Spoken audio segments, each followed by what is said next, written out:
Hello అండి. ఈరోజు హెల్తీగా, సింపుల్‌గా స్వీట్ పొటాటోతో మంచి బ్రేక్‌ఫాస్ట్ చేసుకుందామండి. చాలా సింపుల్‌గా అయిపోతుంది. చాలా టేస్ట్ కూడా ఉంటుంది.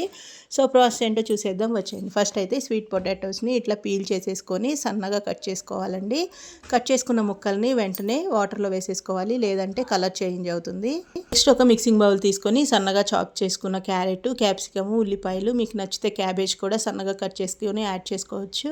చాప్ చేసుకున్న స్వీట్ పొటాటో వాటర్ అంతా తీసేసి వేసుకోవాలండి. అందులోనే 2 టేబుల్ స్పూన్స్ జొన్నపిండి, 2 టేబుల్ స్పూన్స్ శనగపిండి, కొంచెం జీరా పౌడర్, ధనియా పౌడర్, పసుపు, ఉప్పు, కారం వేసుకొని బాగా మిక్స్ చేసుకోవాలి. ఎక్కువ వాటర్ పట్టదండి. కొంచెం వాటర్ వేసుకొని కసూరి మేతి అలాగే కొంచెం కొత్తిమీర వేసుకొని బాగా మిక్స్ చేసుకోవాలండి. మిక్స్ చేసుకున్న దాన్ని ఒక తవా తీసుకొని దానికి ఆయిల్ అప్లై చేసుకొని ఇట్లా చిన్న చిన్న ప్యాన్ కేక్స్ లాగా వేసుకోవాలండి. పైన కొంచెం ఆయిల్ని వేసుకోవాలండి. మూతతో కవర్ చేసుకొని లో ఫ్లేమ్లో ఉడికించుకోవాలండి. స్వీట్ పొటాటో ఉడుకుతుందా లేదా అన్న అనుమానం ఏం అవసరం లేదండి. చక్కగా ఉడికిపోతుంది. మీకు అంత అనుమానంగా ఉంటే కొంచెం చిన్న స్వీట్ పొటాటో పీస్ని తీసుకొని ఇట్లా నలిపి చూడండి.